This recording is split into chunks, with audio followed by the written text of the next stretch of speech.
Well, hi everyone, and thanks so much for joining us tonight here. And look, it's an honour to be able to do this to you guys, and for all the effort that you've put into our sport over the years. And it's a privilege to be here tonight. So hopefully we can get through some content, create some awareness around mental health, and it's particularly relevant at the moment, obviously, with what's going on. So we'll dive straight into it.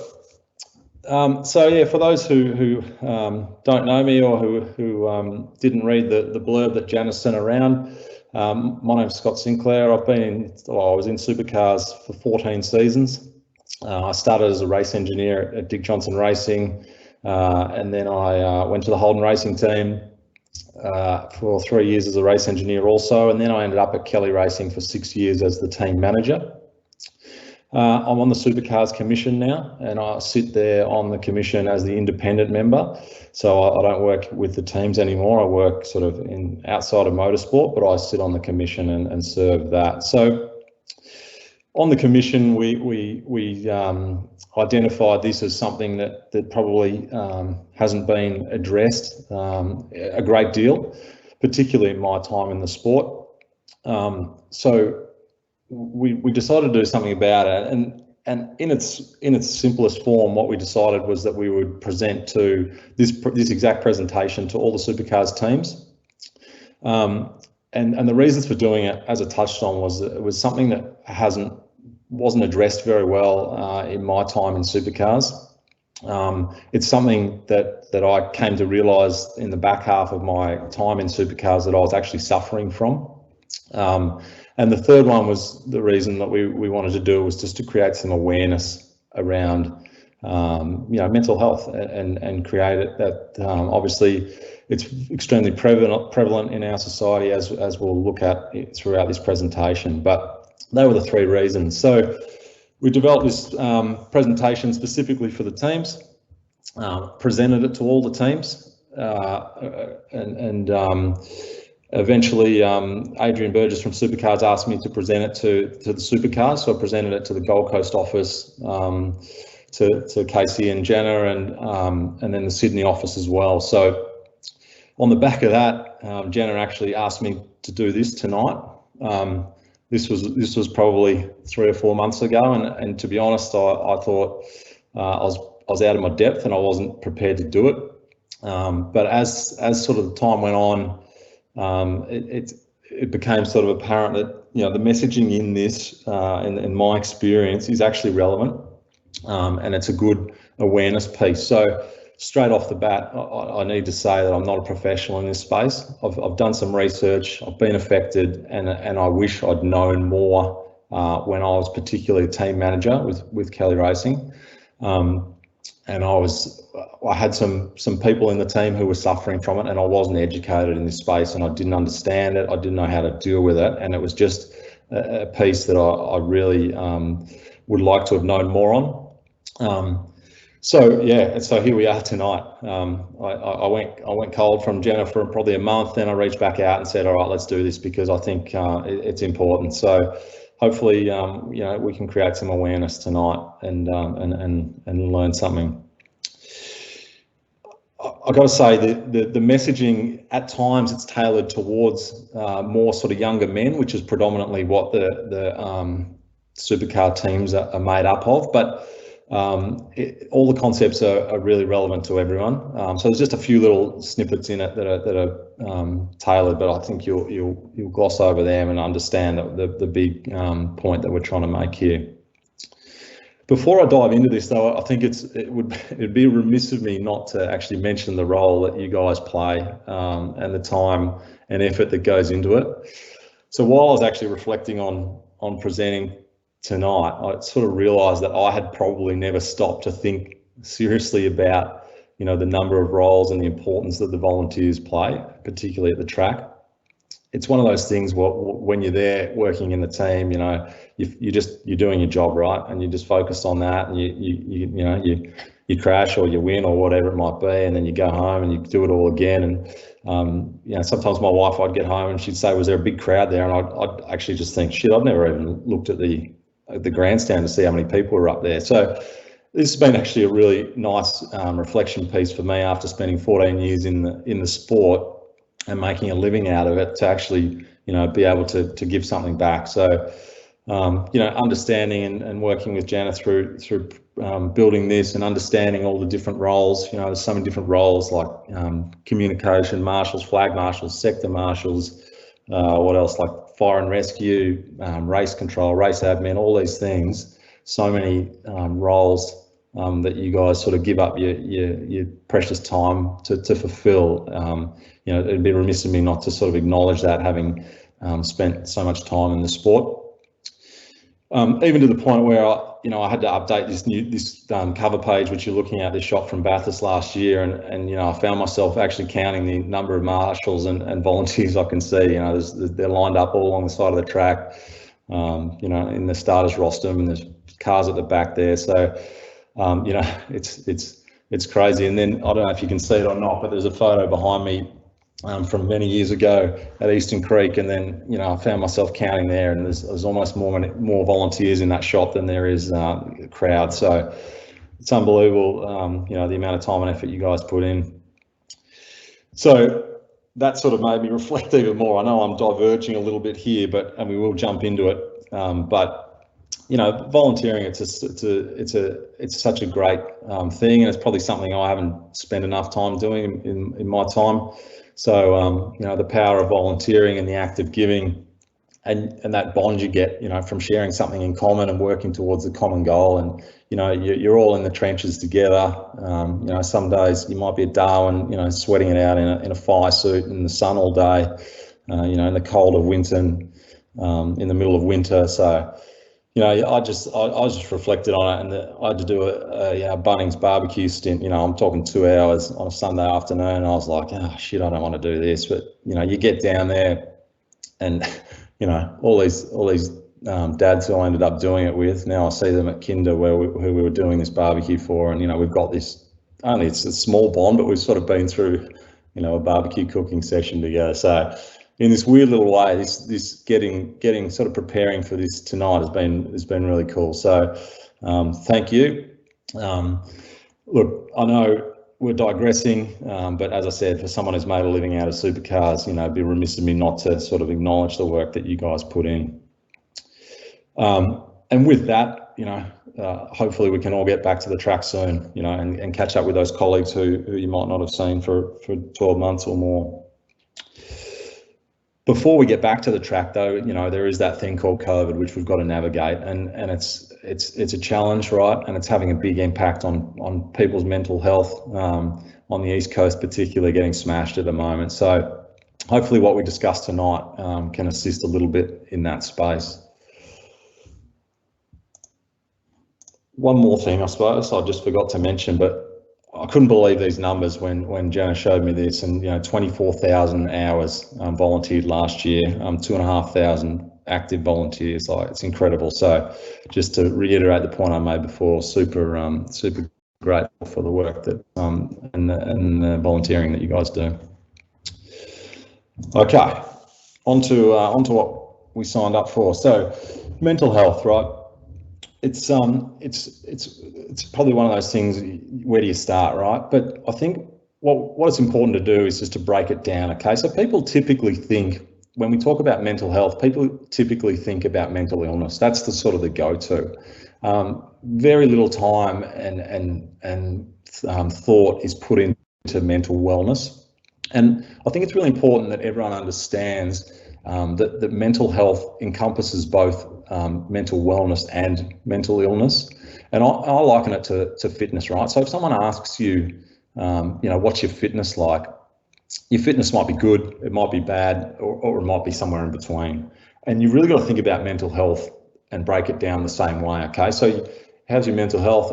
I'm really well at the moment, really mentally well, or no, I'm really struggling, or you know what, I'm somewhere in between.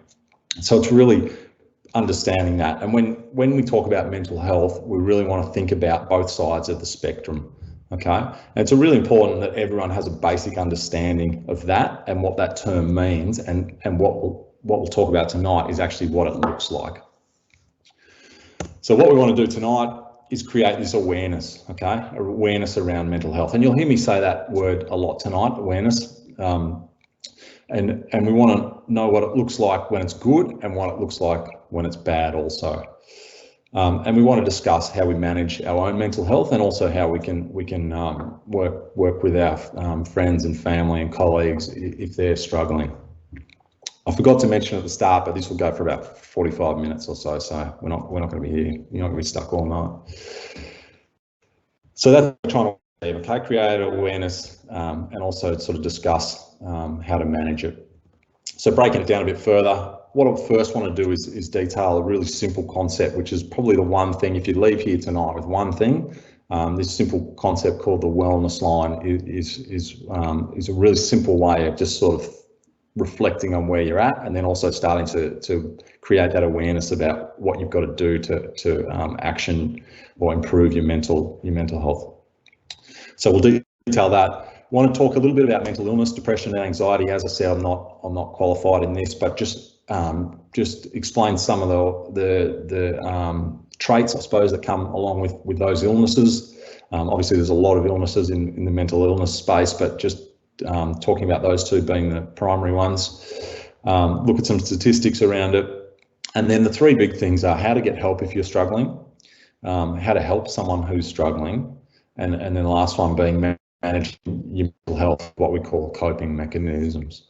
So that's how we want to, that's how it'll play out tonight. So first of all, we've actually got to acknowledge, what goes into contributing to our mental health. Okay, so we've got sort of three, simple ones, and it's clearly a lot more complex than this, but look at these three cogs that all sort of contribute. Okay, so you've got the demands of your work life, and you've got the pressures of your work life. You've got the demands of your home life, what's happening at home, and you've also got the type of person you are. Okay, some people are susceptible to mental health issues, and some people aren't. But all these three things combine together to sort of determine where we sit and how our mental health is. Now, you might be having a hard time at work, or you might be in a relationship that's not good for you, or whatever it might be. But it only takes one of these things to be off for it to really affect our well-being and our mental health. So it's just about acknowledging that all these components make up part of our mental health. And if you are having dramas at work, it's inevitable that it would be affecting your time at home, and they're all linked together. So this is the wellness line, okay? It's really simple. So one side, and think of it like what I was saying before about your fitness, okay? So one side of it is where you are flourishing, right? The other side is where you're not well, and you can see there the mental illness space is a small part of that right-hand side of the line. So, I'm real fit, I'm good, I'm feeling good, I'm flourishing, okay? I'm unfit, as an example, I'm in that space on the right-hand side. So I'll use my mouse to help guide me here. But we want to understand three things, okay? Where we are on the line, right? Why we're there, and what we can do to move ourselves, okay? So we all want to end up over here, right?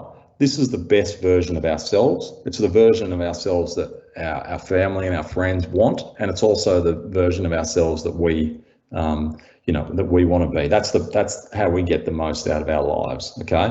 So if we are here, how do we get here? Well, first of all, where are we?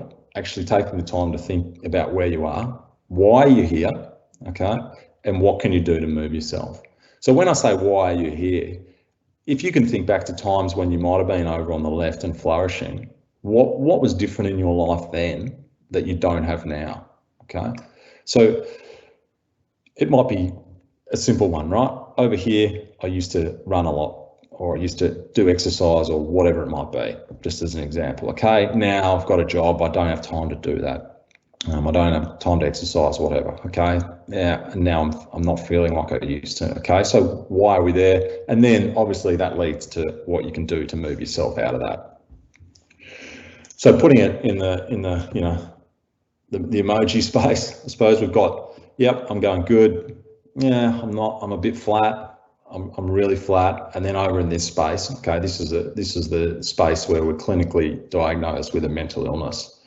And what's interesting is that, you know, actually identifying yourself when you're around here is super important before you get into this space. And I'll talk a little bit about my journey and how I sort of was able to sort of pull it back once I got around here. So first of all, I think we need to acknowledge what it looks like when you're in this mental illness space. Okay, it's basically when you cannot get back over to the left, all right, and you need some clinical assistance or some, you know, professional help.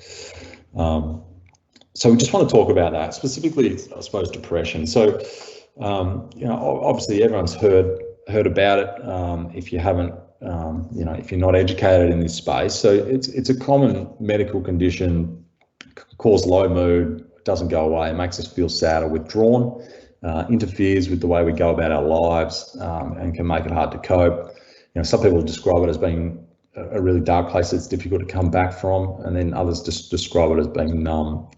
So I think it's important to understand that we can all feel down about and sad about things, and that's a normal response, but and that's part of what makes us human. But sort of clinical depression is more than having the occasional low mood. So the example I used in the race team space, which you guys will be able to relate to, was that, you know, if you're trying to get pole position at Bathurst and you don't get it, you know, you're a bit flat, right? The team's a bit flat, whatever it might be, right? But it doesn't mean you've got depression. It just means that, you know, that's a natural reaction. So what we're talking about is if you find yourself having, you know, intense or sad or depressed feelings for longer than, say, 2 weeks, and they start to affect the way that you're living, then, you know, that's when it's important to find help, and when you might be sort of suffering from depression. So some of the signs and symptoms of depression, you know, you might be thinking problems are too hard to solve, life's too hard, everything's going to go wrong, I'm no good, it's all my fault. You might be feeling sad, teary, anxious, irritable, hopeless, and bad about yourself, alone, exhausted, guilty, angry. Or you might be having changes in your motivation, your ability to find enjoyment in things, appetite, concentration, or increased use of drinking or drugs. So they're sort of the signs and symptoms of depression. I think it's really important as well, in my experience. You don't just click your finger and these things start happening. It's a slow burn. And if you think about it on that line, you don't just jump from flourishing into that depression space. It creeps up on you. So it's really important that you get that awareness around that. So the other one, anxiety, and it's the most common mental health condition in Australia. So it's important also to know that anxiety can lead to depression, and depression can lead to anxiety. So they can be linked. Everyone feels anxious in certain situations. That's natural. Okay, so example I used is when I first did this presentation. I started at Walkinshaw. It was the first one I did. You know, I was nervous. I was driving there nervous. You know, feeling anxious. You know, is it gonna go right? You know, what's gonna happen? But I still, you know, got out of the car, went in, set it up, presented, and got it done. Okay, but sometimes we become overly worried about these perceived threats and worried about bad things that may or may not happen. So to relate to my example at Walkinshaw, if I couldn't get out of the car, you know, turned around, drove home, or called in sick or whatever, I just could not do it. You know, that's when when your worries are persistent or out of proportion, and then they get in the way of you living your life, then that's when you're sort of talking about, you know, maybe having an anxiety disorder. So another example I use, when we first went into the first of what seems like many lockdowns here in Melbourne, I had a mate of mine who later told me that he was just completely like shit scared about the fact that Melbourne was going to run out of gas, like natural gas, in lockdown. So he's like, I couldn't stop thinking about it. Like I was just freaking out about the fact that we were going to run out of gas. And he's like, upon reflection, he was like, I just don't know what was going on, because, you know, even if I'd run out of gas, I still could have had a cold shower, or I still could have, you know, cooked something in the microwave if the gas stove wasn't working. So it was just like sort of an out of proportion worry that was getting in the way of him living his life. So that's sort of a classic sort of example of where anxiety is sort of controlling or taking control of your body. So some of the signs and symptoms of anxiety, you might be thinking that everything's going to go wrong, I might die. You're just worried. So I don't want to go out today, I can't calm down. Or you might be feeling afraid, tense, panicky, irritable, agitated, detached, or even feeling sick. Or you might be experiencing sleep problems, sweating, pounding heart, tummy aches, lightheadedness, like actual physical things occurring to you. So that's sort of the two, just a really basic overview, but I think it's just important to sort of set the scene of what these common mental illnesses look like. And then there's obviously varying degrees of how you may or your friends or family or colleagues may be suffering in this space. So looking at the statistics, they're huge numbers, right? And the numbers don't lie. It's as simple as that. So 1 in 7 suffer depression at some point in their life, and 1 in 16 currently suffering depression. 1 in 3 women and 1 in 5 men experiencing anxiety at some point in their lives, and 1 in 7 currently suffering anxiety. And this is pre-COVID, right? I'm tipping the numbers are more severe than that at the moment. And we're just talking about down here, right? So we're talking about this mental illness space. We're not talking about these people because they're not captured in the data. So, the numbers it's extremely prevalent, and it needs to be talked about and understood, and people need to be educated on it so that we can all sort of work together to get back to that flourishing, the best version of ourselves. So I'll go back. When you get to here, and we right on the edge, right on the right-hand side, and there's no other option, suicide becomes an option, okay? So leading cause of death for Australians between 15 and 44, 8 deaths a day. Male suicide rates 3 times greater than females.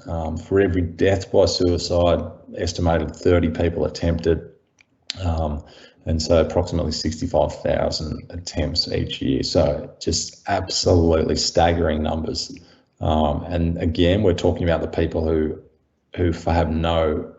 in their mind have no other option but to take their own life. So, a huge number of people are right on that right-hand side of the wellness line. Okay, so what I want to do now is just talk about, put some more practical examples in terms of what to do if you are struggling. Now, I listened to a podcast, it was a couple of years ago now, it would have been in 2019, and it was by Mark Howard, who has a podcast called The Howie Games, and he interviewed a guy called Jake Edwards, who was a Carlton AFL football player, and midway through his AFL journey, realised he was suffering from mental illness, depression specifically, and ended up trying to take his own life. So he lived to tell the story. Through a twist of fate, he was saved and lived to tell the story. And now he works a lot in this space. But when I heard this podcast, it just really related to me. He just broke it down really simply for me. So I've got some snippets that I'll play, and then I'll sort of talk to each snippet. But I think it's a good way to get explain maybe better than I could. But what to do if you are struggling. So I'll just play that. For the individual themselves who feels like they're struggling, is to essentially, you need to be aware. And the moment that you're aware of that it's happening in your life, don't push it aside. You hear it all the time. You have to speak to someone, because the minute you're aware and you feel like things are hard, there's someone in your life right now, brother, sister, mum or dad, best mate, who genuinely wants to know and they want to help. And there is a way forward. It doesn't mean you need to go see a doctor straight away. It doesn't mean you need to go see a psychologist. All it means that you need to have a conversation with someone, because what it does is it helps you feel better. just instantly you just feel like you got some shit off your chest and it's out there, and you tell someone you trust. Okay, so first steps, right? Need to be aware. Okay, we talk about, that's that word again, right? Whereabouts on the wellness line are you? Okay, if you're not in a good space, don't push it aside. All right. So really important, there is someone in your life right now that wants to know and wants to help. Okay, so people often who are struggling would often say, no, I don't want to burden him or her with my problems. They've got their own problems to deal with, so I'm just going to keep it to myself. Okay, and that's not a good way to go about it, because there is someone who actually wants to know and wants to help. And this is the first sort of stage to breaking it down. This conversation is the first stage to recovery and breaking down, reaching out for help. And men are, the world leaders at hiding behind, the tough guy. So it's really important, particularly for men, to be able to break that stigma down and have that conversation and know that, there is someone in your life that wants to know and wants to help. The next thing is, which I think is probably something certainly I didn't think about, and I'm not sure that people, really stop to think about this, but it's really important that you seek the best help. So if you've had the conversation and you decide that you want to get some professional help, the first place you go is to your GP, okay? And that's the advice, that's the standard advice. You start at your GP. There's a staggering number. When I found these statistics that more than 1 in 10 of all GP consultations are for mental health related problems, I was blown away. So if you think about all the possible things that could go wrong with you, or, all the possible things that you would go and see a doctor for, 1 in 10 people were walking in with mental health related problems. So the doctor is not going to be surprised at what you say, okay? So we've got to break that stigma down that asking for help is it's embarrassing, or it's not tough or whatever. It's really important. The other thing which is important, and I'll play some audio here, is that you actually do yourself the correct service and actually get the help that the best possible help. So I'll play this audio and then I'll talk to it a little bit more. Another issue that I find working with young adults is that they go to a GP. Some GPs just really annoy me, because this is what they do. They ask probably 3 questions, and then based on those 3 questions, I'll give antidepressants. Right. Which isn't the way to go. If you feel like that they play a role straight away and your doctor, go for it. But you're entitled to a second opinion. And my advice is, if you go see your GP and you ask you less than 5 questions and it puts you straight on antidepressants, my advice would be go see another GP. Right. Okay, so what we need to acknowledge is that you've got to make sure that the effort put into your sort of health and well-being by a professional is worth it. It's hard to explain, but I suppose you relate it to something like, if you take your car to a mechanic and they do a shit job, well, then you'll take your car to another mechanic next time, okay? So if they take it to a mechanic, you get on well with the mechanic, well, all of a sudden, you've got someone who can help you with your car whenever you need it. And it's the same with your doctor. Some people go to the doctor and go, nah, they didn't give me anything, and then that's it, right? It's really important that you find a doctor or a psychologist who you can actually relate to. And it's just like in any work environment, you're not mates with everyone, okay? In a group of 10 people, you might be, there might be 5 people that you really like. There might be 2 people that you say are fine, but then there might be 3 people that you think, I just don't relate to them. So if you happen to find a doctor that you don't relate to, or a psychologist, it's important that you don't just stop there and then just go. You need to go and find someone who you can relate to. And a good tip there is, like, you look on the websites of a lot of GP clinics, and a lot of doctors will say they've got a special interest in mental health. Okay, so that's a great starting point. If you don't know where to start, just read the blurb for each doctor on the website of any clinic, and some of them will say they've got an interest in mental health. That's a great starting point. The other thing which I think is really important is that to acknowledge is that there are ways to address your mental health without spending lots of money. And I'll let Jake talk to this again. The other thing is, well, a lot of people feel like the first thing they think is, oh, I've got to go see a doctor, it's going to cost money. But there's ways around that. You go see your GP, you can get a mental health plan, right? And they can actually put you on a referral process where you don't have to pay. I think it's up to about 8 sessions to go and see someone. So the financial thing should just straight off the table. Don't even worry about that, because some people are in positions and they're suffering maybe because of career or work. So finances is probably contributing to their stress and anxiety. So that needs to be taken off the table. Go see your GP and tell them how you're feeling. Okay, so yeah, just as he says, there are ways to address it without spending money. So let's try and take that off the table. And as he said, there's a potential that some of your challenges are financial related. So we really need to break down that stigma that it's going to cost me too much to sort of help myself. So one of the hard things is how to reach out to someone who is struggling. So this is where I sort of came unstuck in my time as a team manager and just not being educated in this space. So we had a number of guys in the team across my time when I was the team manager, so 6 years, who were suffering from mental health, and I just did not understand what it was about, and I did not understand how to help them. So I was quick to judge in terms of them having sick days and stuff. I was thinking they were lazy, and they were, and I was trying to find a way to get rid of them when I really should have been reaching out, holding hands. And once we crossed that bridge and we got there, all of a sudden, the road to recovery is so much better. So it's really, really difficult to know. So here's a couple of tips to reach out or how to reach out to someone who is struggling. If you feel like you've got a friend or a family member who you've noticed some behavioural change in, whether they're not showing up for work, or they're not as motivated as they used to be, or something's dropping off, their fitness is dropping off, or something like that, it's a tough one to approach, because what I say for those who want to help friends and that who are going through it is, and this is what worked for me, and I help a lot of parents with.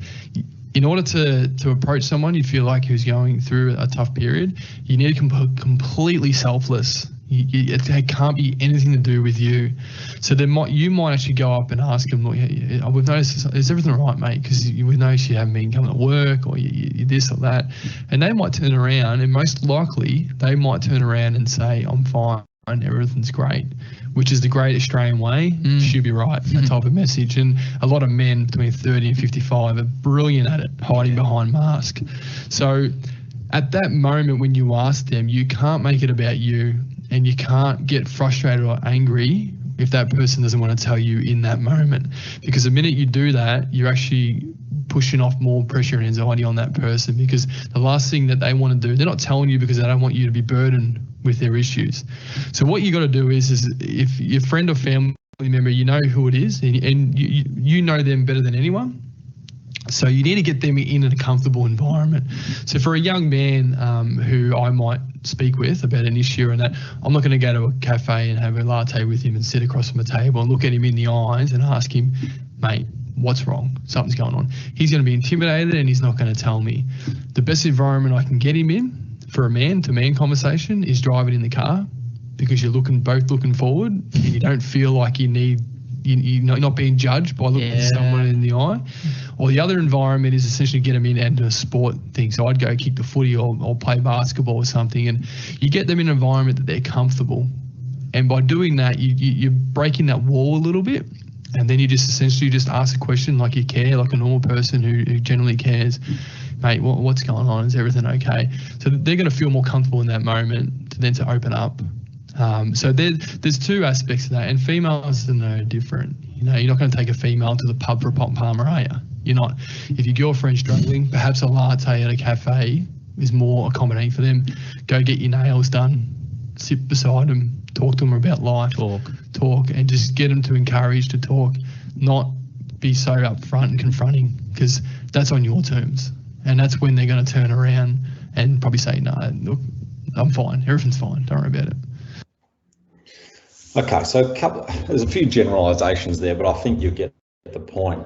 That first of all, really important to make this conversation selfless. So it's not about me, okay? It's not about me. So it's not about me saying, hey, Johnny, why didn't you come to my party on the weekend, or why didn't you text me back, right? When I text you to see how you're going. Like, that's all on my terms. That's about me. It's not, and what we're trying to do is not make it about me. All you're doing is pushing pressure onto them. For all we know, Johnny might have been sitting at home just shitting himself about having to text, or not coming to the party. He really didn't want to come, or whatever it might be. Okay, so we don't want to put the pressure onto the person. We're just trying to make it completely selfless. So if they aren't ready to talk, we try another time. Okay. You can't, if they're not ready, they're not ready. And they might say, you might say, how you going? I've noticed you've been, struggling a little bit or whatever. And they might say, oh, no, I'm just having a shit week. Like, I'll be right. It's all good. So you go, okay, all right, no drama. So try another time, right? Monday comes around. How'd your shit week end up? You just keep building the trust. Show them you care, making it completely selfless, and when they're ready to open up, you can start to have that conversation. And then the third one, obviously, having that conversation in a non-threatening environment, right? So, again, I use the race team analogy. Like, I'm not going to be going up to one of the pit crew, just before a pit stop or while the race is going on, going, "Are you all right, mate? Like, you seem a bit flat the last few months." Like, that's not the time or the place. Okay. It's about having it in a non-threatening environment with, and showing them that you care.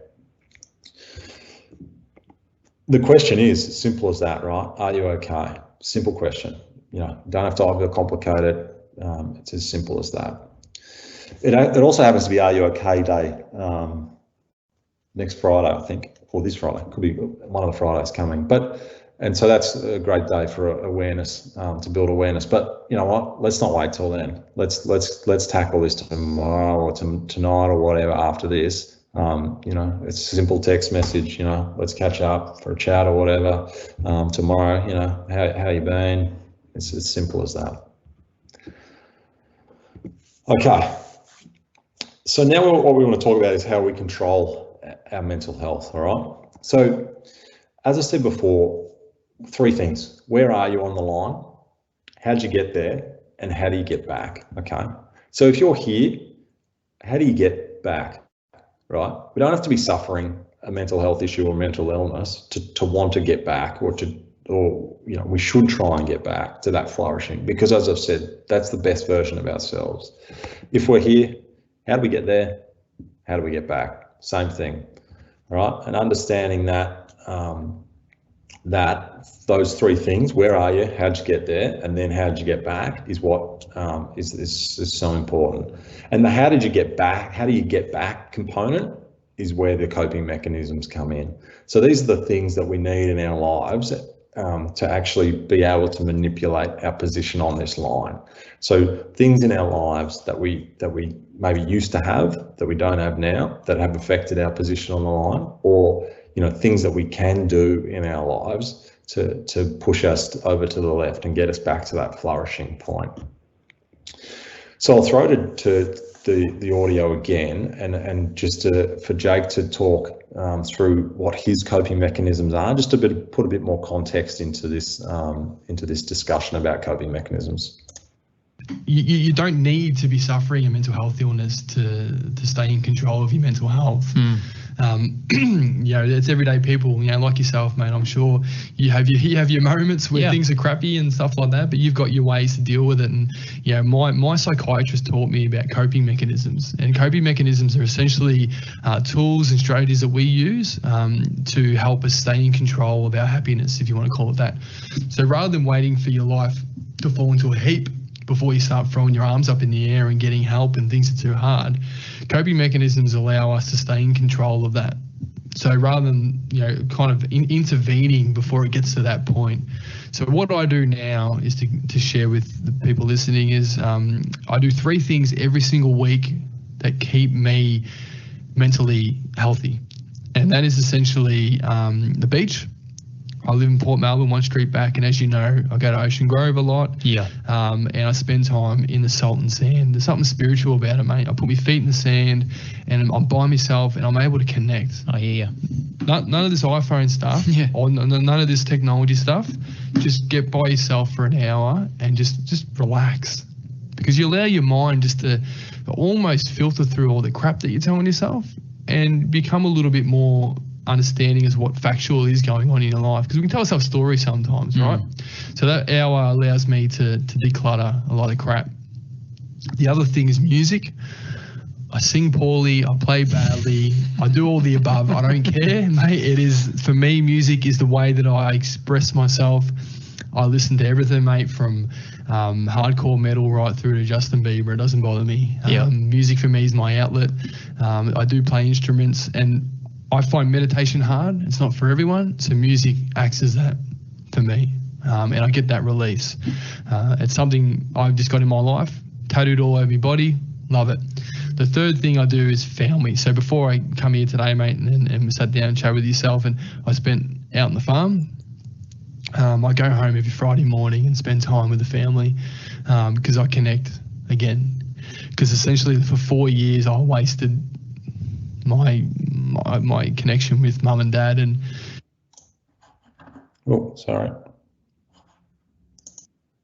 my brothers and my nieces and my nephews, and I constantly feel like for the rest of my life I'll be trying to make up that time.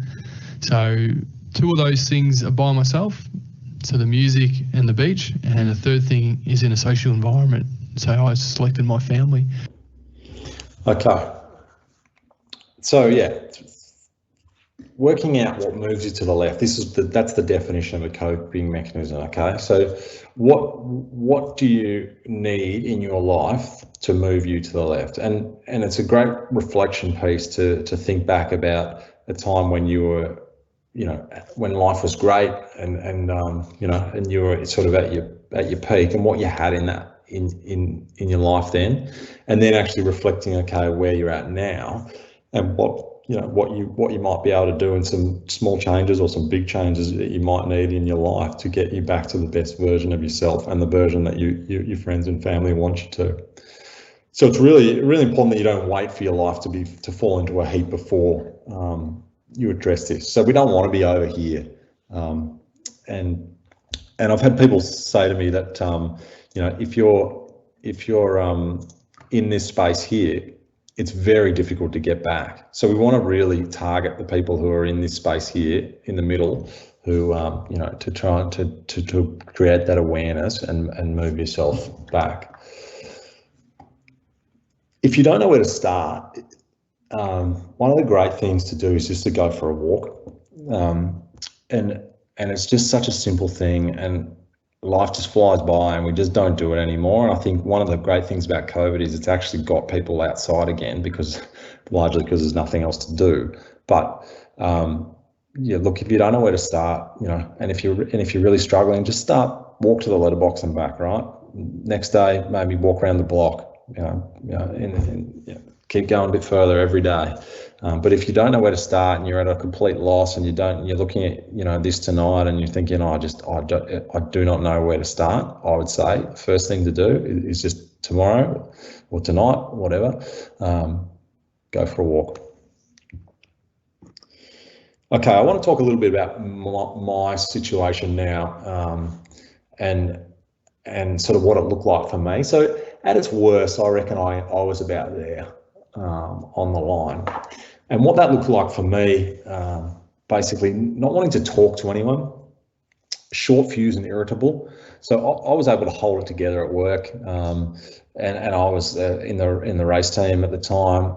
I was able to do a reasonable job at work, but then when I wasn't at work, I had a really short fuse and I was irritable, and my family were copped that basically.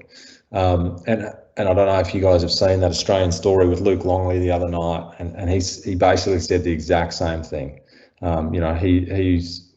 he held it together on the court and off the court, but then afterwards his family, were the ones that got it, and while he was sort of suffering some depression. So for me, sometimes I just needed to go out for a drive during work. Like I couldn't deal with it anymore. So I'd just like get in the car and drive for 10 minutes. Couldn't deal with it.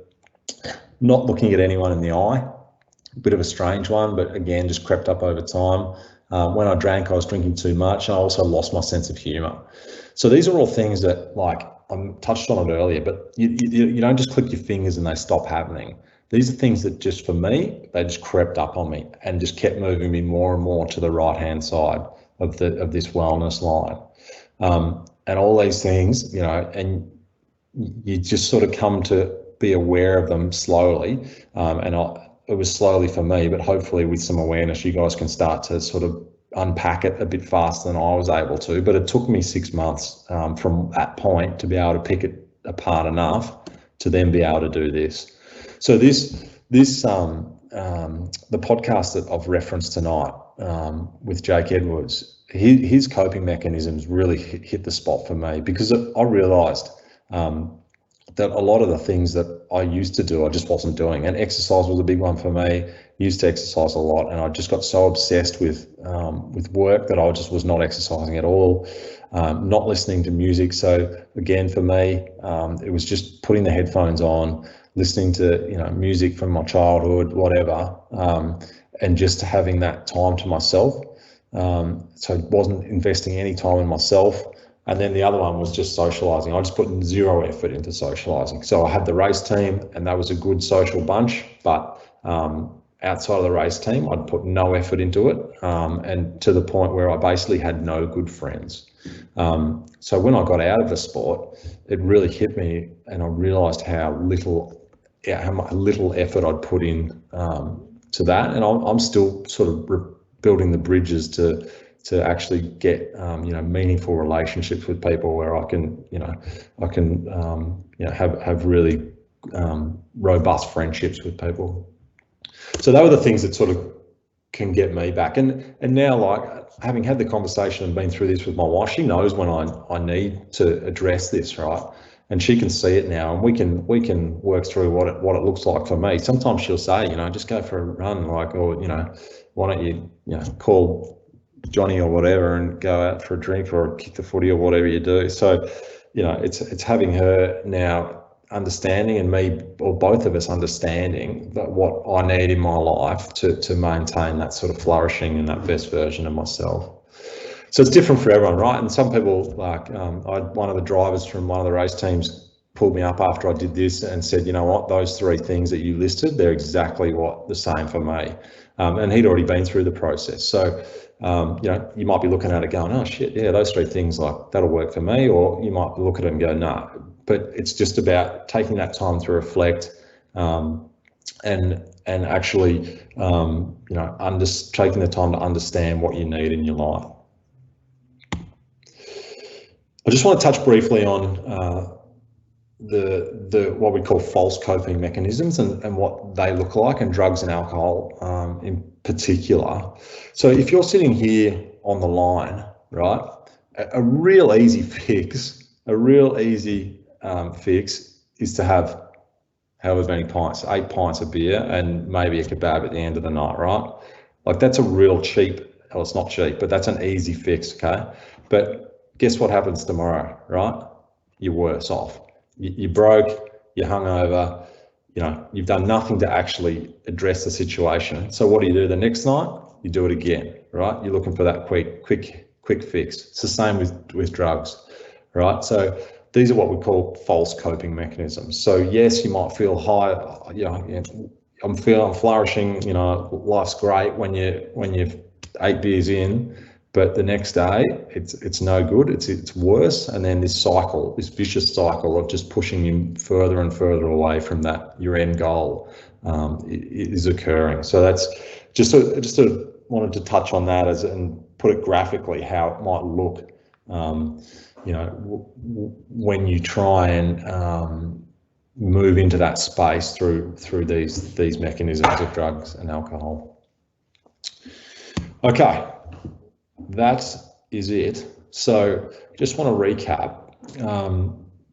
First thing, mental health definition, okay? Really important that we all sort of have that awareness about mental health encompassing mental wellness and mental illness.